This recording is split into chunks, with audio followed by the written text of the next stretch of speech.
I want to talk a little bit about how our nervous system learns, and to do that I'm going to invite you to join me for a thought experiment to start with. So first and foremost, wherever you're sat, I want you to be able to close your eyes, okay? And I'm going to suggest for you to try and think of a person that may or may not be a good example for you, and if it's not, then try and think of somebody else. But I want you to try and picture one of your grandmothers. I want you to try and see if you can imagine seeing their face. So your eyes are closed now. Can you picture them moving? See if you're able to imagine them doing a task or doing an activity that you really enjoyed doing with them. For example, I used to really go and spend time at the lake with my grandmother, and there may be a really clear, vivid memory that you have. I want you to see if you can imagine a smell, something that she maybe used to cook for you,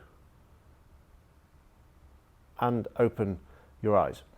Okay, so how we used to understand how the brain works would be that when I asked you to do that, picture in every memory that you just elicited regarding your grandmother, that a little section of the brain would light up with all the information about your grandmother, about how she moved, how she smelled, how she, a memory of something that you did together. And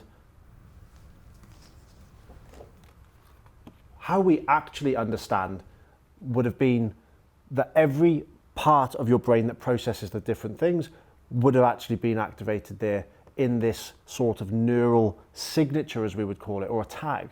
You know, when you were able to see her, the visual part of your brain would have lit up. When you were able to smell something that she used to cook, the olfactory that we call the smell part of your brain would have activated.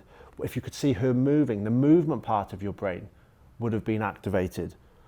And that memory would have stimulated the emotion. And this would have all connected together, all the different parts of your brain, to bring up those memories, those images that you just had of your grandma.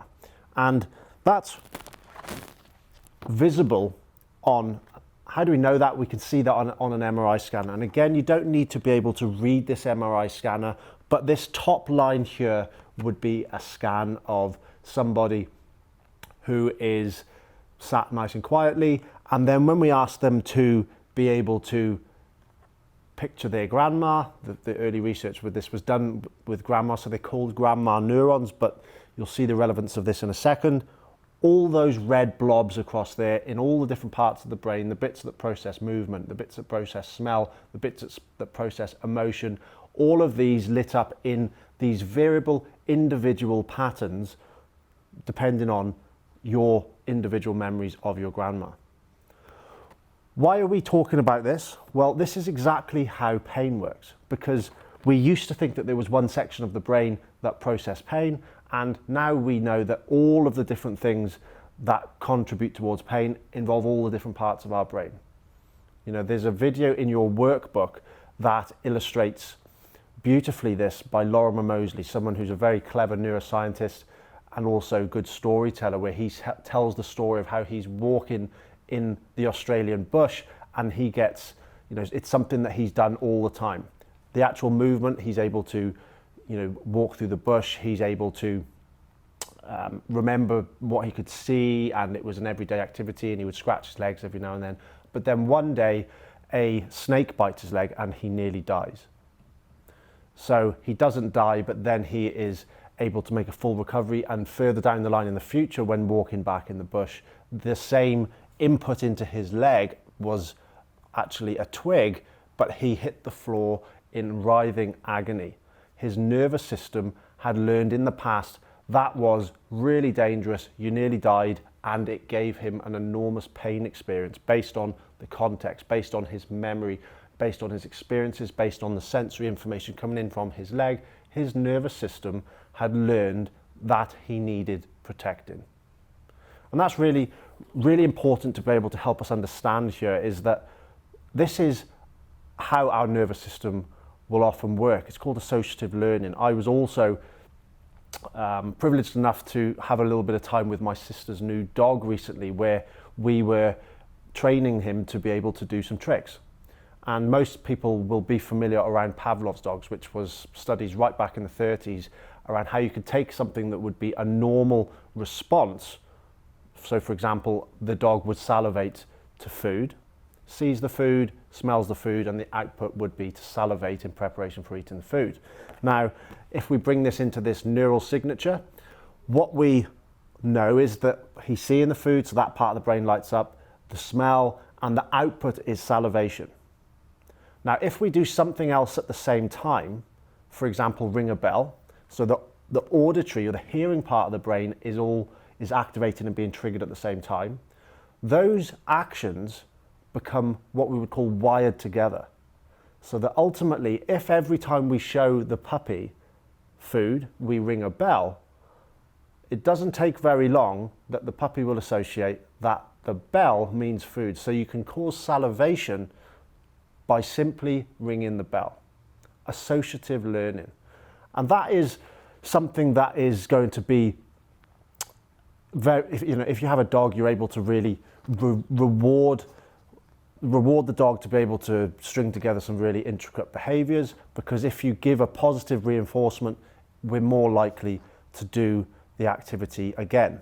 Hence, dog training, and even right the way down to ducks, is possible with positive reinforcement.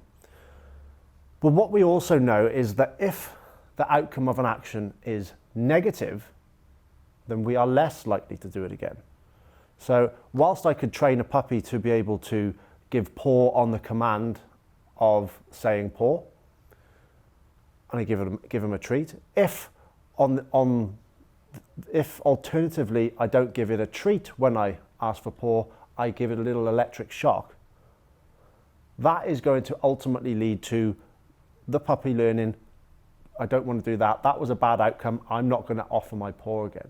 And that is a little bit like what we may have experienced if we've had, to bring this back into the realm of back pain, an experience where bending down or turning the head or lifting the shoulder, ultimately, if we have had a pain experience on a movement that has led to us having a bad experience, then we are less likely to do it. Our nervous system, just like with the dog, associates, if things happen together, that it will become wired together.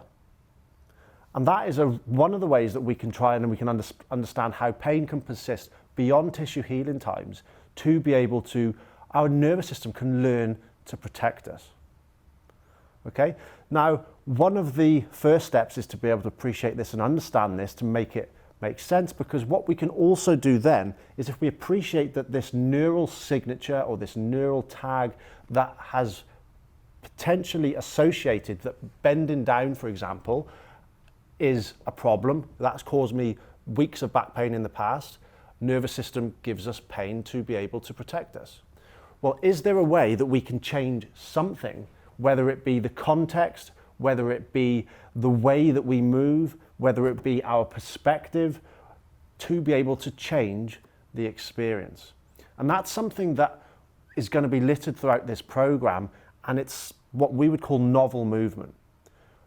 Simply doing a movement or doing a task differently to what our nervous system may have potentially learned is threatening and requires protection gives us an enormous opportunity to be able to try and fly under the radar of where our nervous system maybe perceives threat, to do something differently. We change the outcome so that we don't have that bad experience, and ultimately, if we can learn something, if our nervous system can learn to protect us, it can also learn to not need protection.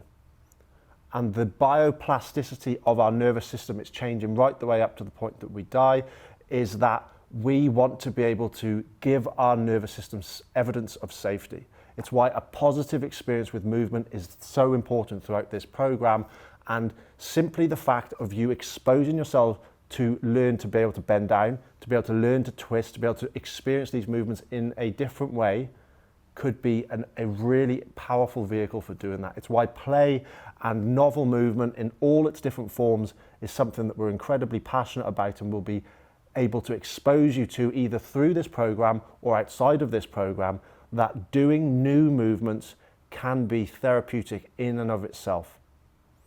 So that will hopefully make you confident to have a go at some of the things that you haven't done before that are in this program, and even empower you to try things outside of this program.